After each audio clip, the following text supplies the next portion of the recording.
Don't forget to like the video, share your thoughts in the comments, and subscribe to stay updated with our latest stories. The room was buzzing with conversation, the sound of clinking glasses blending with soft jazz playing over the speakers. The annual office holiday party was in full swing, and for the first time in years, I had allowed myself to relax a little. I wasn't one to indulge in office gossip or linger around the break room too long. As a 49-year-old woman working in corporate finance, I had learned to keep a healthy distance from workplace drama. But tonight felt different. Maybe it was the way the golden fairy lights reflected off the glass windows, casting a warm glow over the room, or perhaps it was the champagne that had started to settle in my veins, loosening my usual restraint. I adjusted the sleeve of my emerald green dress, a rare departure from my usual business suits, and glanced around the room. Most of my colleagues were deep in conversation, laughing over inside jokes or sharing holiday plans. Then my eyes landed on him. Daniel Carter, my boss. Tall, composed, and effortlessly charming, he had a way of commanding attention without trying. At 56, he carried himself with an air of confidence that never felt forced. There was something about him that made people listen when he spoke, not just because he was the CEO, but because he had a way of making everyone feel seen. We had always had a professional relationship, respectful but distant. I had worked under him for nearly a decade, but aside from the occasional work-related conversation, our interactions had been limited. That's why I was taken aback when he caught my gaze from across the room and started walking toward me. "Enjoying yourself?" he asked, his voice smooth but casual. I smiled, lifting my glass. "Trying to. You don't strike me as the office party type either." He chuckled, taking a sip from his drink. "You're right. I usually make an appearance and slip out before anyone notices. But this year feels different." I tilted my head. "How so?" Daniel hesitated for a moment, then leaned in slightly, lowering his voice just enough that it felt like a secret. "There's something I've been meaning to tell you." I blinked, caught off guard. "What is it?" He exhaled, a soft smile tugging at the corner of his lips. "Not here." A flicker of something passed between us, an unspoken tension I hadn't expected. My heart skipped, not out of fear, but anticipation. Before I could respond, someone called his name, and just like that, the moment passed. He gave me a lingering glance before excusing himself, leaving me standing there, replaying his words in my head. Not here. What was he trying to tell me? The night continued, but my thoughts kept circling back to Daniel's words. Every time our eyes met across the room, I felt the weight of something unspoken between us. By the time I grabbed my coat, ready to leave, I felt a hand gently touch my elbow. I turned to find Daniel standing behind me. "Do you have a moment?" he asked. I hesitated but nodded. "Of course." He gestured toward the balcony. The cold December air hit my skin as we stepped outside, but I barely noticed. "I didn't mean to be cryptic earlier," he said, his tone softer now. "I just wanted to find the right moment." I wrapped my arms around myself, curiosity brimming. "All right, I'm listening." Daniel ran a hand through his graying hair, exhaling as if gathering his thoughts. Then he looked at me, not as my boss, but as a man who had something personal to say. "For years, I've admired you. Not just your work, but you. The way you carry yourself, the way you handle everything with such grace. I never said anything because, well, I didn't think it was my place." A quiet hum filled the space between us. The city lights shimmered in the distance, but I couldn't focus on anything except the man standing in front of me. "Daniel," I started, unsure of what to say. "You don't have to say anything," he interrupted gently. "I just needed you to know." And just like that, everything shifted. I stood there on the balcony, the crisp winter air brushing against my skin, but all I could feel was the warmth of his words lingering in the space between us. Daniel Carter, my boss, the man I had admired for years, had just admitted he saw me as more than just an employee, more than a colleague. I swallowed hard, my heart hammering in my chest. "Daniel," I finally managed, my voice softer than I intended. "I don't know what to say." A small smile played at his lips, but there was a nervous edge to it. "You don't have to say anything. I didn't tell you to put you in an uncomfortable position. I just couldn't let another year pass without being honest." Honest. That word echoed in my mind. When was the last time I had been truly honest with myself? For the past few years, I had poured everything into my career, always the dedicated professional, always composed. But standing here now, I felt something unravel, a quiet realization creeping in. I had noticed Daniel before. Of course I had. He wasn't just a powerful man. He was kind, intelligent, and carried himself with a quiet confidence that drew people in. I had dismissed my own thoughts, convincing myself they were fleeting, insignificant. But were they? I exhaled, trying to steady my nerves. I don't know if I ever allowed myself to think about this. His expression softened. "I understand." The air between us felt charged, an unfamiliar tension that wasn't uncomfortable, but heavy with possibility. I glanced back through the glass doors into the ballroom. People were still laughing, drinking, oblivious to the moment unfolding just outside. Then I looked back at Daniel. "Why now?"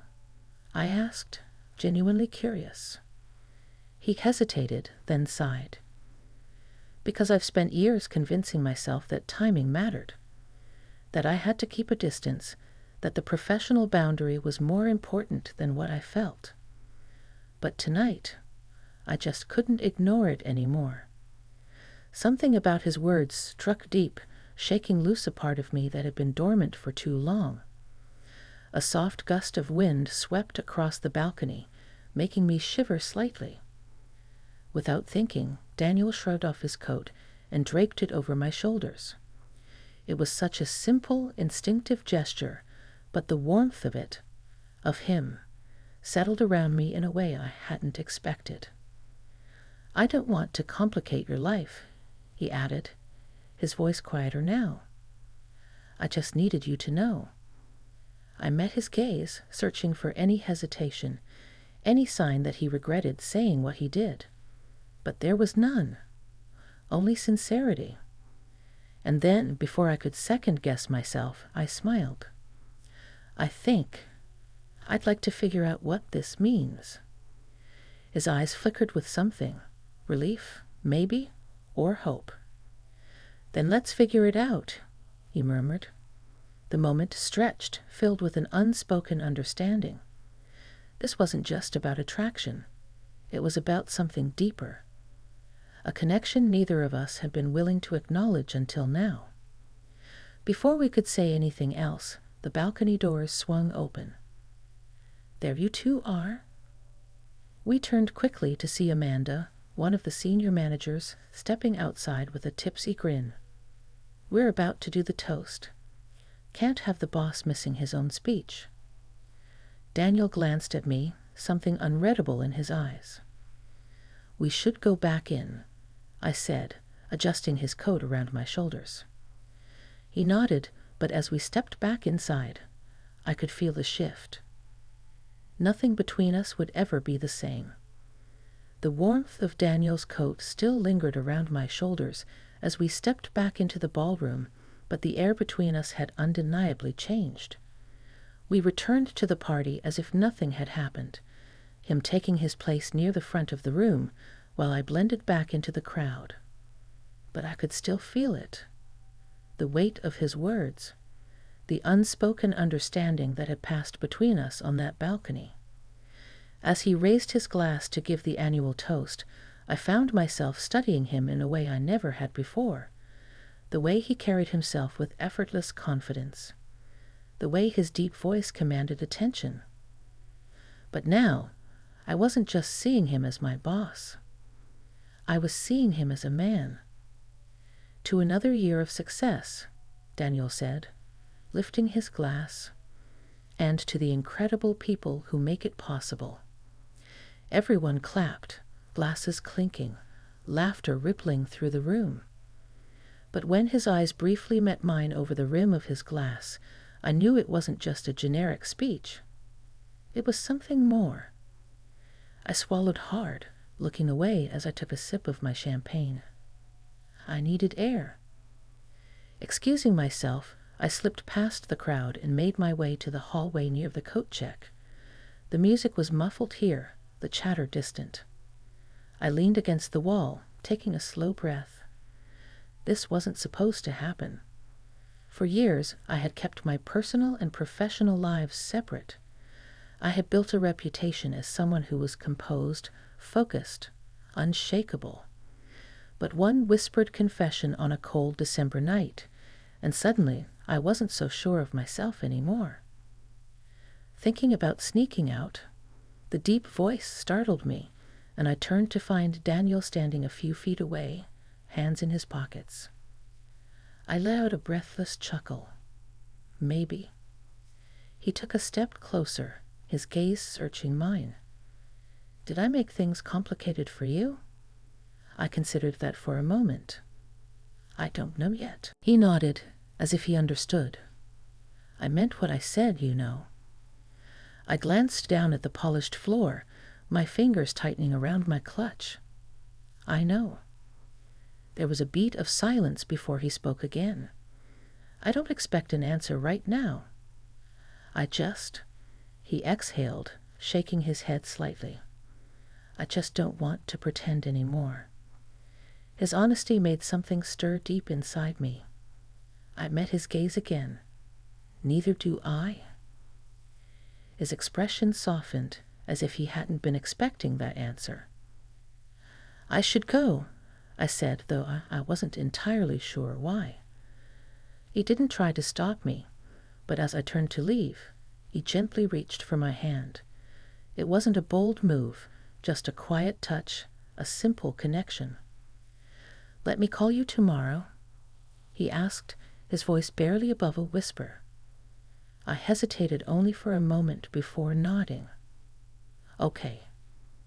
I slipped my hand away, my heart pounding as I walked toward the exit.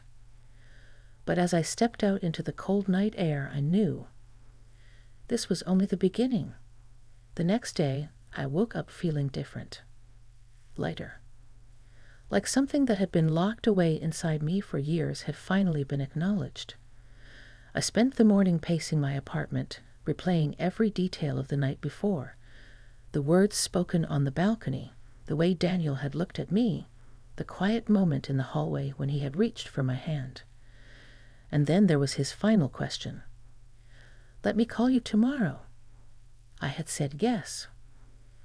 But now, standing in my kitchen, staring at my phone, I felt a mixture of anticipation and uncertainty. Was I really ready for this? A part of me still hesitated. Not because I didn't want to see where this could go, but because it had been so long since I had let myself feel something like this. Something real. As if on cue, my phone buzzed. "Daniel." I took a steadying breath before answering. "Hello." His voice was warm, steady. I wasn't sure if he'd pick up. I smiled slightly, leaning against the counter. Neither was I. He chuckled softly. "Fair enough." For a moment, neither of us spoke. But the silence wasn't uncomfortable. It was full of quiet understanding. Finally, he cleared his throat. "I don't want to pressure you into anything, but would you like to have dinner with me tonight? Somewhere quiet?" No office, no titles, just us. I hesitated, but only for a second. I'd like that.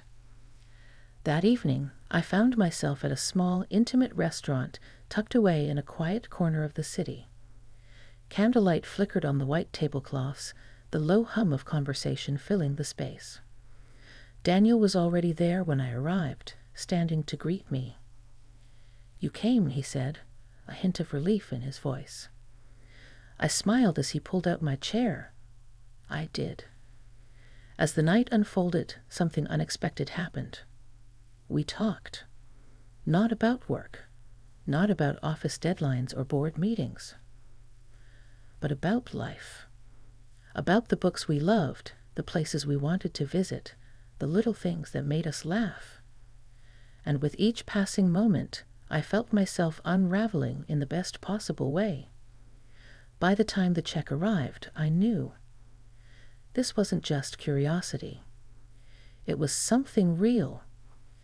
As we stepped outside into the cool night air, Daniel hesitated. "I know this is new, and I don't want to rush anything. But I also don't want to pretend that this isn't happening." I turned to face him, my heart steady now. "Neither do I." His expression softened, and for the first time, I saw something in his eyes that I hadn't noticed before. Not just admiration, but hope. And as he reached for my hand, lacing his fingers through mine, I realized something. Sometimes the most unexpected moments in life aren't just surprising. They're exactly what we've been waiting for all along.